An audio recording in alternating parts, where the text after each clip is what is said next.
UP के सीतापुर में gas के रिसाव की वजह से 7 लोगों की दर्दनाक मौत हो गई है। मरने वालों में एक ही खानदान के 5 लोग शामिल हैं।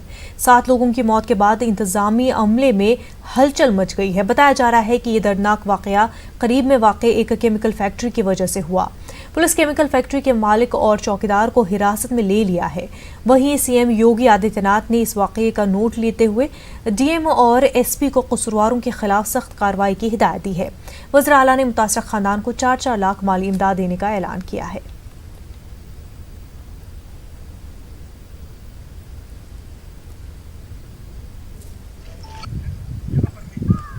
भाई है बड़ा वाला और भतीजे हैं, 2 तो एक बिटिया भतीजी। तुम्हारा क्या नाम है? हमारा मोहम्मद रफीक अंसारी। आप अतीक के भाई हैं जो चौकीदार था? हाँ हाँ। क्या कहेंगे, अतीक यहाँ क्या करते थे? कैसे? वो चौकीदारी भी करता था और वैसे जो है गरीब शरीफ बिनता था दिन में, तो वही रहती था। ये वही दरी फैक्ट्री है जहां पर आज 7 लोगों की मौत हो चुकी है गैस रिसाव के चलते। यहाँ पर साफ इससे भी कहा जा सकता है कि यह दरी फैक्ट्री ना होकर मौत की फैक्ट्री हो चुकी है। यहाँ पर हम कुछ अपने कैमरामैन से दिखाना चाहेंगे कि जिस वक्त यहाँ पर हादसा हुआ उस समय लोग यहाँ पर खाना खा रहे थे और खाना बना रहे थे।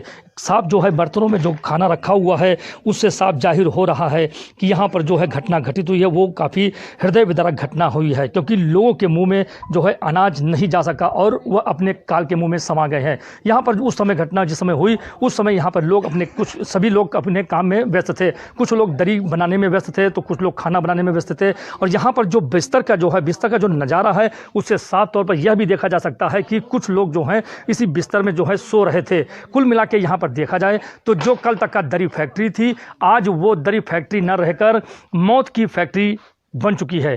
कैमरा पर्सन विभू शुक्ला के साथ संदीप मिश्रा, न्यूज़ 18 सीतापुर।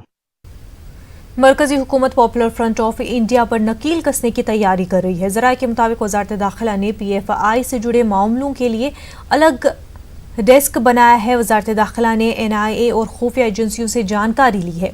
दिल्ली, बिहार, आंध्र प्रदेश, आसाम, केरल, झारखंड, उत्तर प्रदेश और मकरी बंगाल में PFI की फंडिंग के मामले में एजेंसियों ने की रेडार पर है। शहरियत कानून के खिलाफ एहतजाज में कई रियासतों में PFI पर फंडिंग के इल्जामात हैं।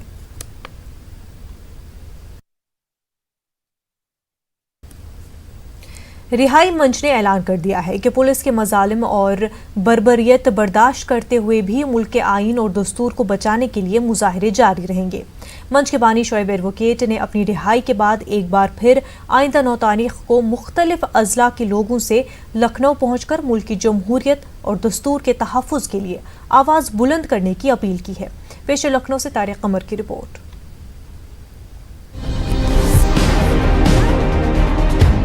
पुलिस के जरिए बर्पा किए गए मुजालिम के बावजूद भी रिहाई मंच के अराकीन के हौसले पस्त नहीं हुए हैं। शोएब एडवोकेट कहते हैं कि उन्हें ज़दोकूब भी किया गया, गालियां भी दी गईं और डराया धमकाया भी गया, लेकिन इसका मतलब ये तो नहीं कि मुल्क से मोहब्बत और यहाँ के दस्तूर की हिफाजत करना छोड़ दें। शोएब एडवोकेट ने जेल में रहते हुए जो सऊबतें झेली हैं उनकी वजह से वो बीमार पड़ गए हैं, लेकिन दस्तूर बचाओ मुल्क बचाओ तहरीक जारी रखना चाहते हैं।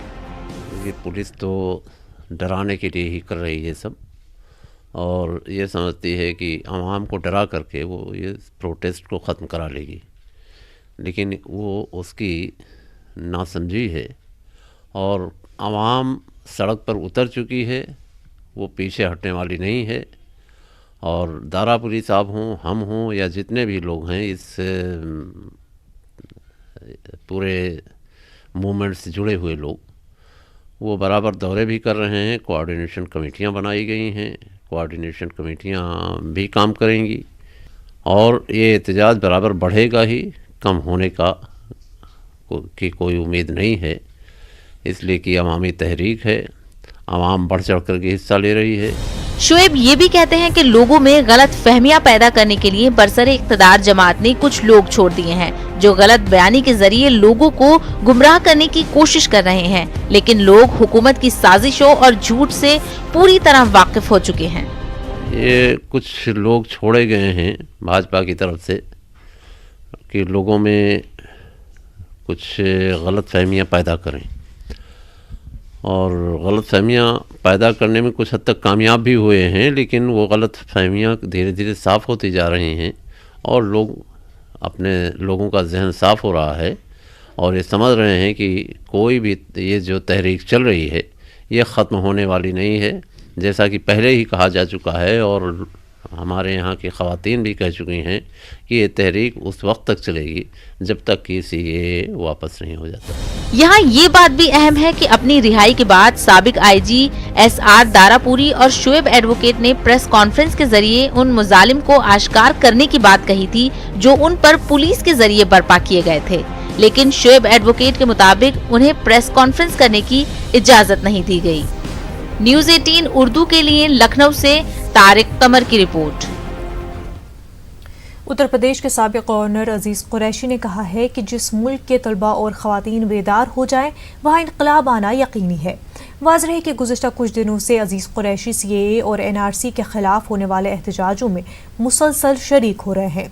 उन्होंने एक बार फिर यही कहा कि पुलिस कुछ भी करे, मुझे गोली भी खानी पड़े तो मैं सेक्युलरिज्म में यकीन रखने वाले लोगों की आवाज़ में आवाज़ मिलाता रहूँगा। लखनऊ में हमारे नुमाइंदे तारिक कमर से बात करते हुए अजीज कुरैशी ने फैज़ अहमद फैज़ को भी याद किया।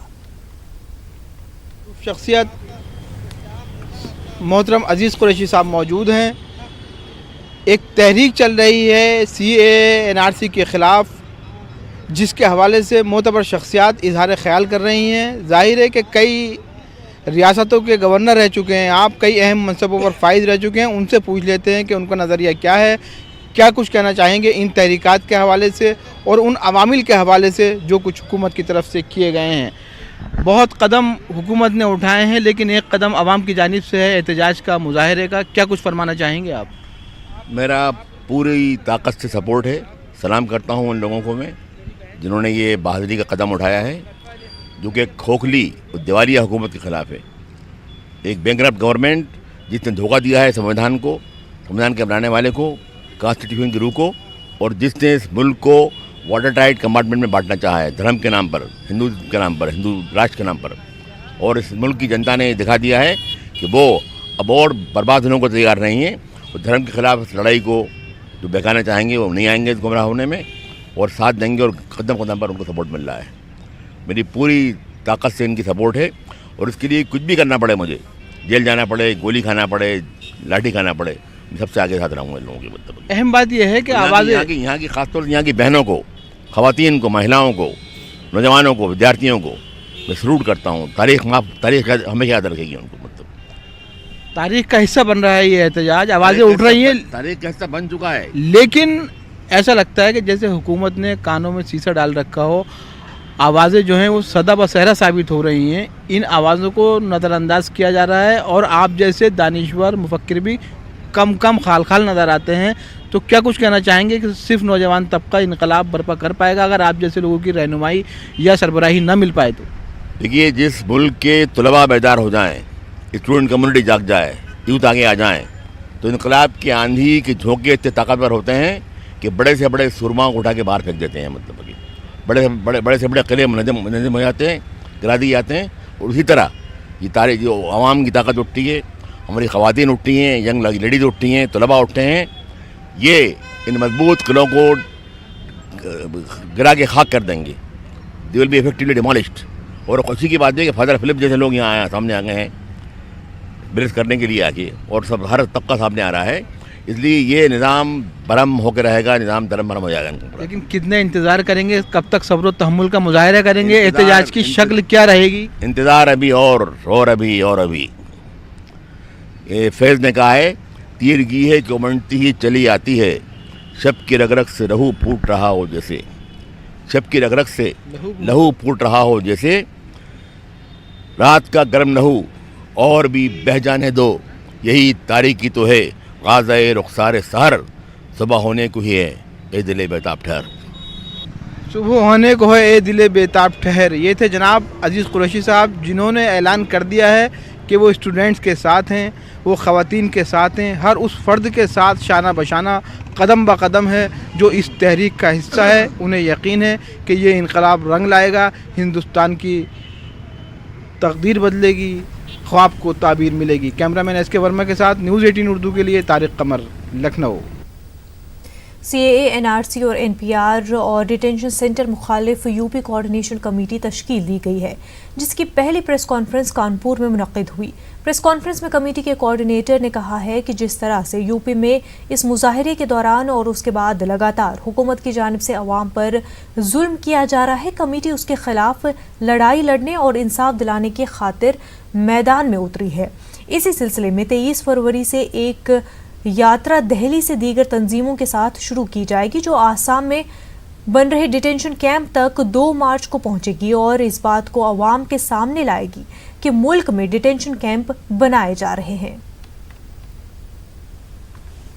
संशोधन अधिनियम, राष्ट्रीय नागरिक रजिस्टर, राष्ट्रीय जनसंख्या रजिस्टर और डिटेंशन सेंटर, जो जेल नुमा डिटेंशन सेंटर बन रहे हैं, उसके खिलाफ एक उत्तर प्रदेश की समन्वय समिति बनी है, जिसमें यहाँ जो मंच पे साथी बैठे हुए हैं ये सब उसमें शामिल हैं। और ये पूरे उत्तर प्रदेश के अंदर इस आंदोलन में एक समर्थन की भूमिका अदा करेगी, क्योंकि हमारा मानना है आंदोलन तो महिलाएं चला रही हैं। तो इस बात को हम लोग उजागर करने के लिए 23 फरवरी से हमारे मित्र फैसल खान साहब, जो खुदाई खिदमतगार नाम के संगठन के राष्ट्रीय संयोजक हैं, उनके नेतृत्व में एक यात्रा निकलेगी और 8 दिन बाद वो आसाम पहुंचेगी और 2 मार्च को हम लोग ग्वालपाड़ा में जो डिटेंशन सेंटर बन रहा है उसको घेरेंगे, ये बताने के लिए कि हमारे देश का प्रधानमंत्री झूठ बोल रहा है। अलीगढ़ मुस्लिम यूनिवर्सिटी में शहरियत तरमीमी कानून के खिलाफ तलबा के धरने को 50 दिन से जायद हो चुके हैं। ऐसे में तलबा अब तहरीक आगे बढ़ाने के लिए तरह तरह के प्रोग्राम मुनक्किद कर रहे हैं। आज तलबा की जानिब से पोस्टर मेकिंग मुकाबले का इनेकाद किया गया, जिसमें खासी तादाद में तलबा ने शरीक होकर शहरियत तरमीमी कानून के खिलाफ पोस्टर बनाए और हुकूमत के नाम पैगाम आम किया।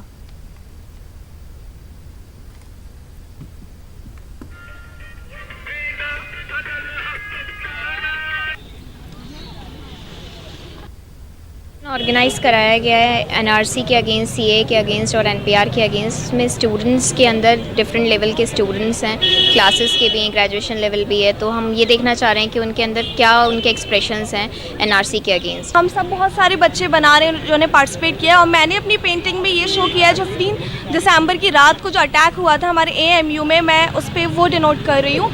और मैं एक शेर बोलूँगी, अल्फाजों के समंदर से हम तेरी कश्ती डुबाएंगे, अल्फाजों के समंदर से हम तेरी कश्ती डुबाएंगे, कलम की ताकत तू क्या जाने हम जीत कर दिखाएंगे। अलीगढ़ के मोहल्ला शाहजमाल ईदगाह के बाहर 9 दिन से खवातीन शहरी तरमीमी कानून के खिलाफ खुले आसमान के नीचे धरना दे रही हैं, जहां तमाम कोशिशों के बावजूद उन्हें सर पर शामियाना लगाने की इजाज़त नहीं मिली।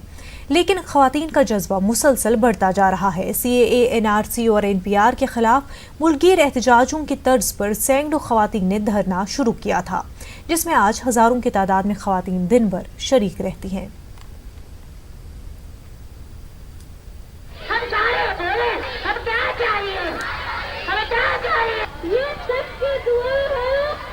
ये जो काला कानून है ये इसको हटाया जाए, क्योंकि हमारे अंदर सब एकता है, हिंदू, मुस्लिम, सिख, ईसाई, जैनी, हम सब भाई भाई हैं। फिर ये टुकड़ों में क्यों बांटा जा रहा है? हम नहीं चाहते कि हमारा देश टुकड़ों में बटे। जब हम में हिंदू भाई, मुस्लिम भाई, सिख, ईसाई, जैनी, जब हम सब साथ साथ हैं, फिर ये हमारे साथ हमारे भारत क्यों बांटा जा रहा है टुकड़ों में? हमारे इन लोगों से यही गुजारिश है कि हमें टेंट वगैरह लगाने दे। रात में इतनी ज़्यादा ओस गिरती है कि हमारे कम्बल लिहाफ ऐसे हो जाते हैं कि हमें इतनी प्रॉब्लम हो जाती है, हम लोग बीमार पड़ रहे हैं। हम लोग ये चाहते हैं कि हमें यहाँ मेडिकल कैंप लगाने की परमिशन दें और यहाँ हमें टेंट लगाने की परमिशन दें, और प्रशासन जो है हमारा वो हमें थोड़ा सहयोग करे।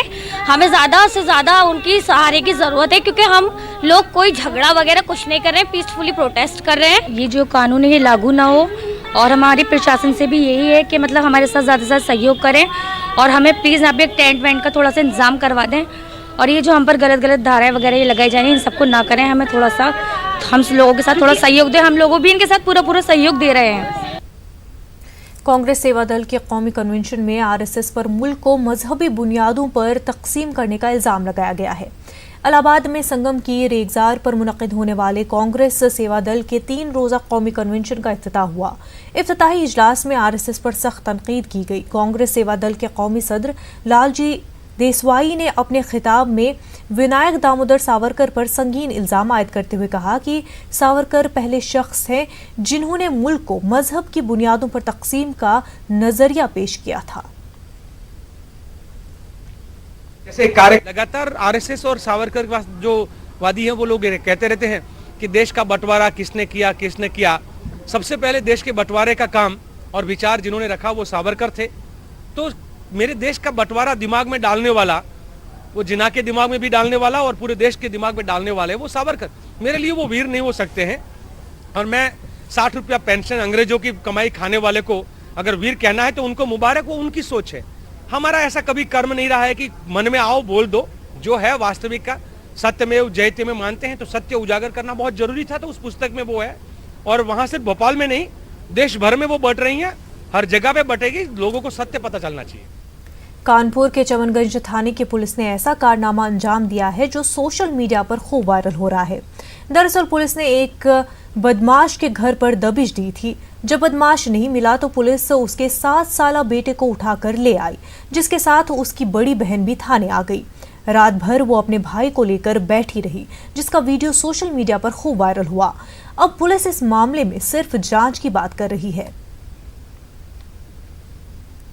चमनगंज थाने में एक आरोपी था जिस पर 2 बार गोली चलाने का और कई आपराधिक घटनाओं में संलिप्तता का आरोप है। जब पुलिस टीम में वांछित था तो पुलिस टीम ने जब उसके यहाँ दबिश दी तो उसके कुछ परिजन दबाव बनाने के उद्देश्य से थाने में आए थे और जैसा कि आप देख सकते हैं वो पूरे सम्मान से उनको स्वागत कक्ष में बिठाया गया था और उसमें इस तरह की कोई बात अभी तक निकल के नहीं आई। यदि किसी तरह की कोई नकारात्मक चीज़ आती है तो उस पर जांच के बाद आवश्यक कार्रवाई की जाएगी। मारूफ आलमदीन मौलाना सैफ अब्बास ने कहा है कि सुप्रीम कोर्ट के जरिए मस्जिद के लिए दी जाने वाली 5 एकड़ जमीन से हमें कोई सरोकार नहीं। उसे वक्फ बोर्ड कबूल करे या ना करे, हमें खुशी इस बात की है कि बाबरी मस्जिद मुकदमे के फैसले से ये बात साबित हो गई कि मस्जिद किसी मंदिर को तोड़कर नहीं बनाई गई थी। हमें खुशी है कि सुप्रीम कोर्ट के जरिए वो सारे इल्जामात मुस्तरद हो गए जो मस्जिद के हवाले से मुसलमानों पर लगाए जाते थे। बात है तो जमीन हमको मिलकर कोई हम खुश नहीं हैं कि हमको ज़मीन मिल गई। हमें खुशी इस बात की है कि हम जो बातें कह रहे थे सुप्रीम कोर्ट ने उसके ऊपर मोहर लगाई है। हमने ये कहा था कि जो उसमें मूर्तियां रखी गई हैं वो गैर कानूनी तरीके से रखी गई हैं, सुप्रीम कोर्ट ने उस पर मोहर लगाई। हमने कहा मस्जिद को जो तोड़ा गया है वो जबर किया गया है, वो गैर कानूनी तरीका इस्तेमाल किया गया है, सुप्रीम कोर्ट ने उसके ऊपर मोहर लगाई गई। हमने कहा था कि हमने कोई मंदिर तोड़ के मस्जिद नहीं बनाई है, सुप्रीम कोर्ट ने उस बात को भी मान लिया है। तो हम तो ज़ाहिरन जो है केस जीते हैं। हकीकत में हम केस कहाँ से आ रहे हैं? 5 एकड़ ज़मीन की हमें नहीं फिक्र थी, न ज़मीन के टुकड़े की हमें बात करना थी। अगर मुसलमान चाहे तो 5 एकड़ ज़मीन जो है वो तो 10 मिनट में और ख़रीदी जा सकती है, पौश एरिया में ली जा सकती है। लिहाजा 5 एकड़ ज़मीन का मसला नहीं। एहतियात बरतने के अलावा कोरोना वायरस से बचाव का कोई कारगर तरीका अभी मौजूद नहीं है। ऐसे में कोरोना वायरस के खतरे से बचाव के लिए लोगों को बेदार करना ज़रूरी है। एक बेदारी मुहिम के तहत इंडियन मेडिकल एसोसिएशन मेरठ की जानिब से खसूसी बेदारी मुहिम का आगाज किया गया है। दिल्ली एनसीआर इलाके में कोरोना वायरस के मौजूदा खतरे के पेश नज़र लोगों तक अहम जानकारियां पहुंचाई गई।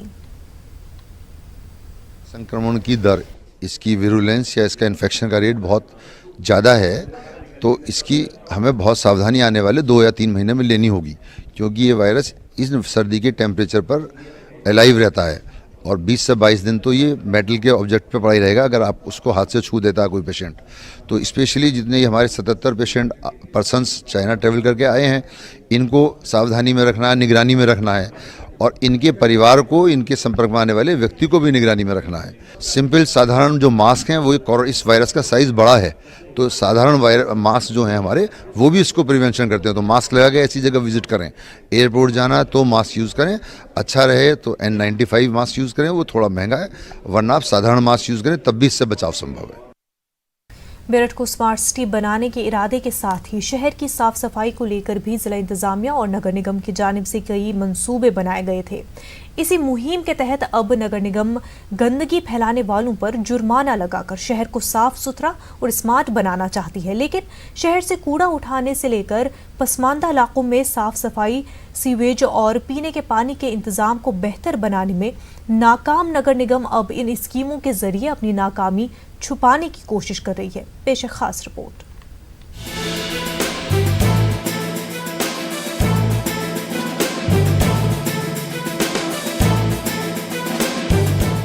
नगर निगम के ताज़ा फरमान के मुताबिक अब सड़क पर थूकने से लेकर कचरा फैलाने और नाली में गलाजत बहाने पर नगर निगम 100 रुपए से लेकर 20,000 रुपए तक की रकम जुर्माने के तौर पर वसूल करेगा।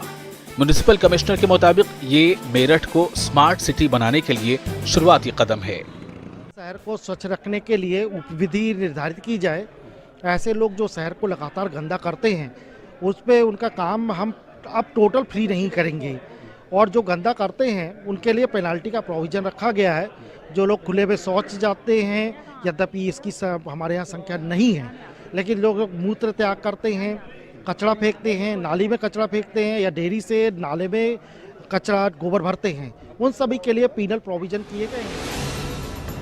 वहीं मकामी अफराद और खुद नगर निगम कॉरपोरेटर नगर निगम के इस ताज़ा फरमान को महज दिखावा करार देते हैं और साफ सफाई के बदतर हालात के लिए खुद नगर निगम और इंतजामिया को जिम्मेदार मानते हैं।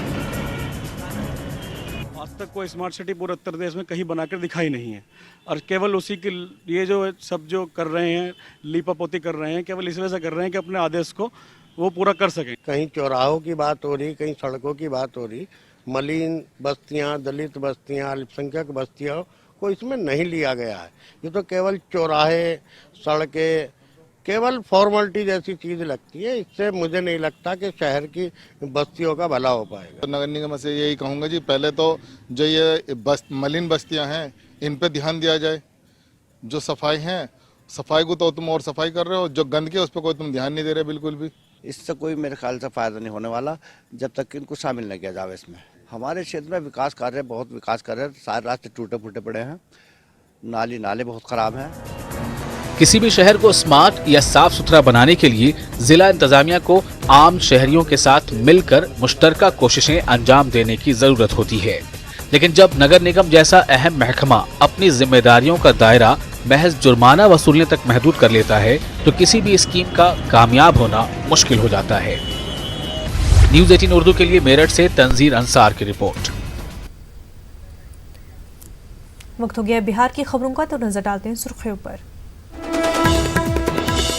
आरजेडी लीडर तेज प्रताप यादव के बिगड़े बोल, सीएए के खिलाफ एहतजाज के दौरान वज़ीर आला और नायब वज़ीर आला के खिलाफ किया काबिल एतराज रिमार्क। बिहार में जारी है पोस्टर की सियासत, जेडीयू का आरजेडी पर बैक टू बैक वार। कांग्रेस ने भी पोस्टर की जंग में नीतीश कुमार से पूछा सवाल। दिल्ली के शाहीन बाग एहतजाज पर गिरिराज सिंह का बड़ा बयान, कहा खुदकुश दस्ते हो रहे हैं तैयार, मुल्क के खिलाफ साजिश का जताया अंदेशा।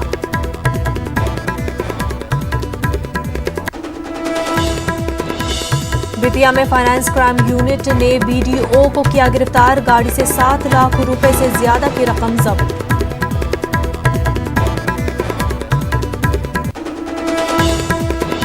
कचरा, गंदगी और बदबू से पटना के लोग परेशान, सफाई मुलाजमीन को मिला नगर निगम का साथ, अब भी सड़कों पर डटे हुए हैं सफाई मुलाजमीन।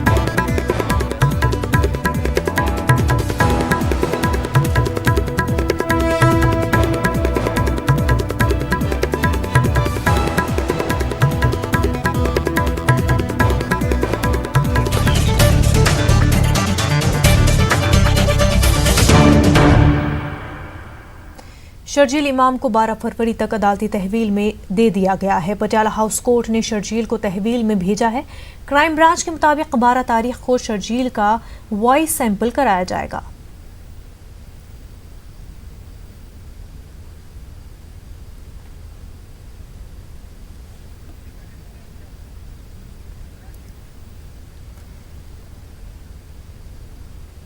झारखंड की साबिका हुकूमत की बेतवजही का शिकार रियासी वक्फ बोर्ड की 5 साला मियाद खत्म हो गई, लेकिन उसके चेयरमैन का इंतखाब नहीं हो सका।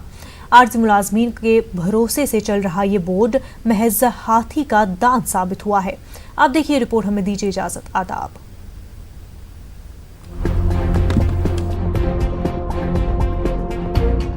झारखंड सुन्नी वक्फ बोर्ड को फाल बनाने के तई रियासती हुकूमत कभी संजीदा नहीं रही है।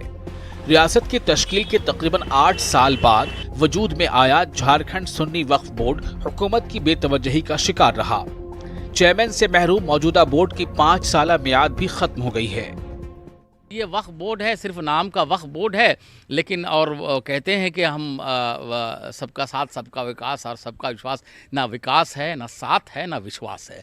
मैं समझता हूँ कि वक्फ बोर्ड के साथ में बहुत जुल्म हुआ, ना इंसाफ़ी हुई।